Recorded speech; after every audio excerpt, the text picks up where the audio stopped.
nama aku Lila Nadia Kolansakila dari jurusan Psikologi Universitas Negeri Surabaya.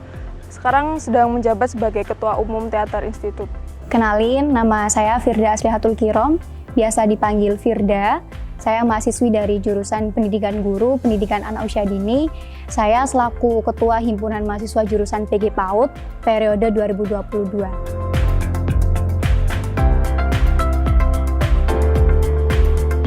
Sebenarnya kalau memilih, bukan dibilang memilih sih, mungkin suatu keharusan ya, dan merasa kalau ini emang sudah waktunya untuk berkontribusi secara lebih menyeluruh di UKM Teater, karena memang di berkegiatan di UKM Teater itu udah jadi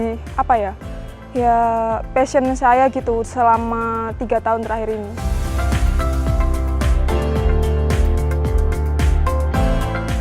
Masih sih, karena hal itu juga sering saya temui ketika saya hidup di kehidupan bermasyarakat, di mana sebagian masyarakat itu menganggap bahwasanya seorang laki-laki itu adalah orang yang pantas dijadikan seorang pemimpin.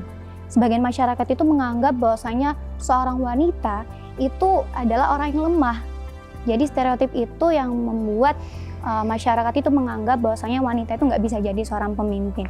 Jadi seorang pemimpin pun itu juga sering sih, mungkin tidak berupa caci makian, tapi mungkin sindiran.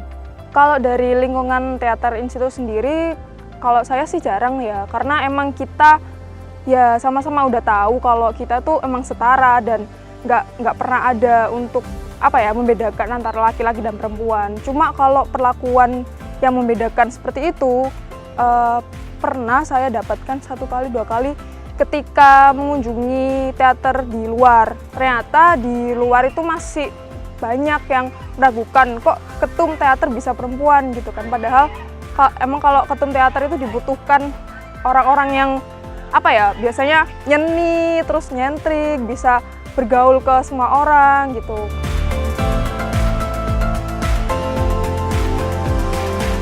Sering ada masalah dengan kontrol emosi, kayak lebih mengutamakan perasaan dan lain-lain gitu kan. Meskipun di samping kita tetap bisa berpikir dan juga menganalisis secara logika, tapi tetap ada masalah soal gimana caranya kita tetap bekerja secara profesional, tapi nggak baperan, nggak emosional gitu sih.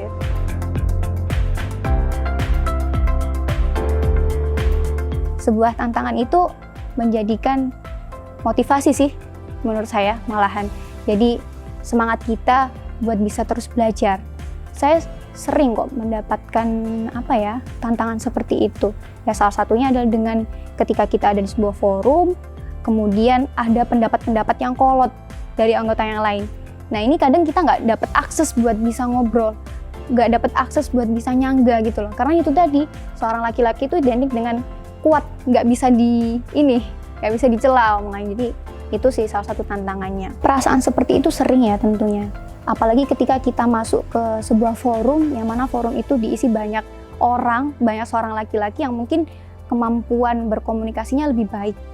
Nah itu sering sekali saya merasa minder, saya merasa nggak percaya diri, sehingga apa yang sudah saya siapkan, terutama ide-ide, kemudian pendapat, itu secara otomatis nggak bisa keluar gitu loh. Karena kita merasa nggak bisa ini. Cara ngadepinnya ya dengan cara terus motivasi diri sendiri sih. Aku lo bisa, kenapa harus selalu dengerin kata orang? Kemudian selalu dengan mengembangkan potensi dengan cara sering sharing-sharing dengan orang-orang yang ada di sekitar saya yang mungkin pengalamannya lebih banyak, prestasinya lebih banyak, itu justru saya deketin.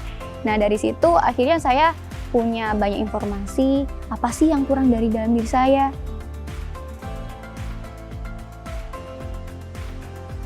Seorang perempuan itu bisa lebih peka terhadap lingkungan sekitar dan juga bisa membaca situasi.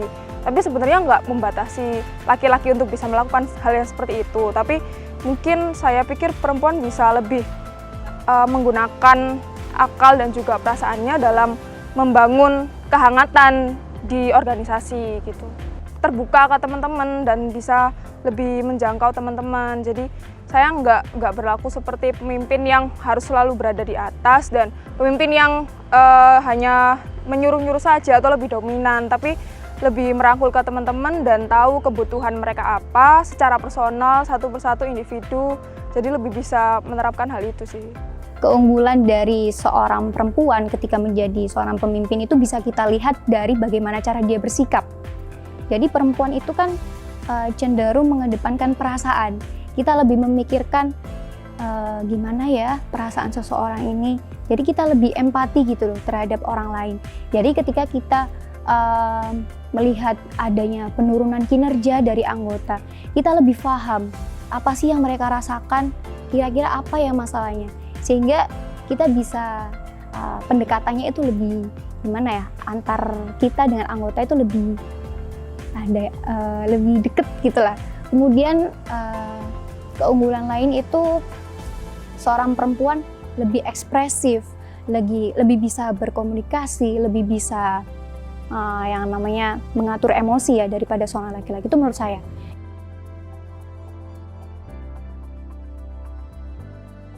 Nggak usah dengerin kata orang-orang yang membeda-bedakan antara perempuan dan laki-laki, karena sekarang kita semua setara. Perempuan dan laki-laki juga punya skill dan kemampuan, juga peran masing-masing yang bisa dikembangkan dan bisa dimanfaatkan untuk memimpin. Dan juga fokus aja ke kelebihan kalian sebagai perempuan dan sebagai pemimpin.